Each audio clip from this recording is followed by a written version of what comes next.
नमस्कार छात्र मित्रों, पिछले वीडियो में हमने खेती से आई तब्दीलियां पाठ का अध्ययन किया और मैंने समझा यह कृति भी की। आज हम इसी पाठ की बाकी कृतियों को देखेंगे।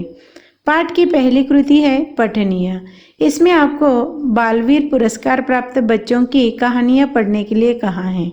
आप अपनी पाठशाला के ग्रंथालय से पुस्तक लेकर पढ़िए या अंतर्जाल से सर्च कर PDF में पुस्तक पढ़िए। जो बच्चे अपनी जान खतरे में डालकर औरों की जान बचाते हैं, ऐसे बच्चों को बालवीर वीर बाला कहते हैं और इन्हें 26 जनवरी को दिल्ली में पुरस्कार दिया जाता है। अगली कृति है लेखनीय। इसमें आपको वन महोत्सव जैसी घटना प्रसंग की कल्पना कर 8-10 पंक्तियों में लिखने के लिए कहा है। वन महोत्सव यानी निसर्ग प्रकृति के साथ रहकर आनंद प्राप्त करना। आप अपने परिवार के साथ या अपनी पाठशाला से अपने आसपास के वन में या इसी तरह के प्राकृतिक सौंदर्य वाले स्थान पर गए होंगे तो अपना अनुभव लिखिए, या नहीं गए हो तो कल्पना करके भी लिख सकते हैं, या पर्यावरण संबंधी 10 घोष वाक्यों को भी लिख सकते हैं। संभाषणीय में आपको जय जवान जय किसान इस नारे पर अपने विचार कक्षा में सुनाने के लिए कहा है। आपको मालूम है, जय जवान जय किसान यह नारा भारत के दूसरे प्रधानमंत्री श्री लाल बहादुर शास्त्री जी ने हमें दिया है। उन्होंने किसानों को बहुत महत्व दिया था। किसान हमारा अन्नदाता है। वो अगर खेती में फसल नहीं उगाएगा तो हम सब क्या खाएंगे। इस बारे में आप अपने विचार अपने परिवार में, कक्षा में दोस्तों को सुनाइए।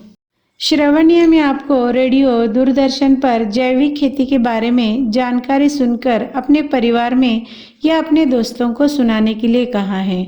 आकाशवाणी पर किसानों के लिए कार्यक्रम होता है, उसे सुनिए, या दूरदर्शन पर आमची माती आमची माणसं कार्यक्रम या कृषि दर्शन कार्यक्रम सुनिए, अथवा जैविक खेती YouTube पर सर्च कर जानकारी खुद सुनकर औरों को सुनाइए।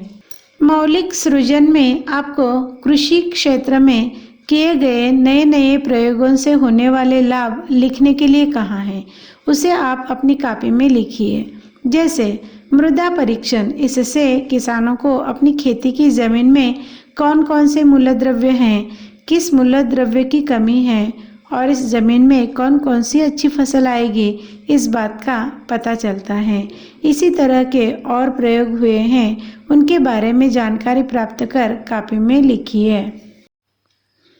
स्वयं अध्ययन में पारंपरिक और आधुनिक कृषि प्रौद्योगिक का तुलनात्मक चार्ट बनाने के लिए कहा है।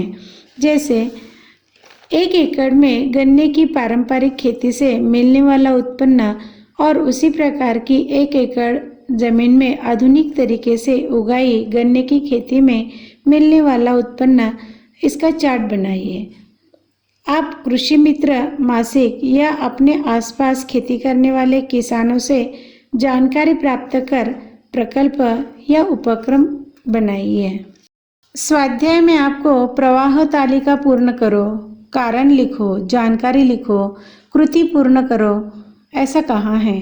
आप पाठ खेती से आई तब्दीलियां का प्रकट मौन वाचन कर सुंदर हस्ताक्षर में अपनी हिंदी की कॉपी में लिखिए। भाषा बिंदु में आपको शब्द समूह के लिए एक शब्द लिखने के लिए कहा है। जानवरों के चराने की जगह चरागाह। जहाँ छात्र अध्ययन करते हैं वह पाठशाला, विद्यालय। पढ़ाने का कार्य करने वाला अध्यापक, गुरु, शिक्षक। खाना पकाने का कमरा, रसोई घर।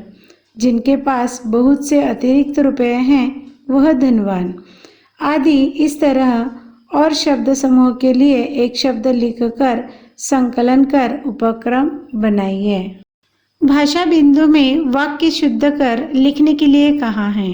नीचे 3 वाक्य दिए हैं, उनमें विराम चिन्हों का प्रयोग नहीं किया गया है। आप कीजिए। जैसे बड़े दुखी लग रहे हो, क्या हुआ? इस वाक्य में विराम चिन्हों का प्रयोग नहीं हुआ है। वह कर वाक्य फिर से लिखिए। जैसे बड़े दुखी लग रहे हो, पूर्ण विराम, क्या हुआ, प्रश्न चिन्ह, आदि। उपयोजित लेखन में आपको तंबाकू सेवन के दुष्परिणाम इस विषय पर निबंध लिखने के लिए कहा है। आप निबंध के मुद्दे बनाकर अपनी कल्पना से सुंदर हस्ताक्षर में निबंध लिखिए। यहाँ मैंने आपको कुछ मुद्दे दिए हैं, आप अपने और मुद्दे जोड़कर सुंदर हस्ताक्षर में निबंध लिखिए। धन्यवाद।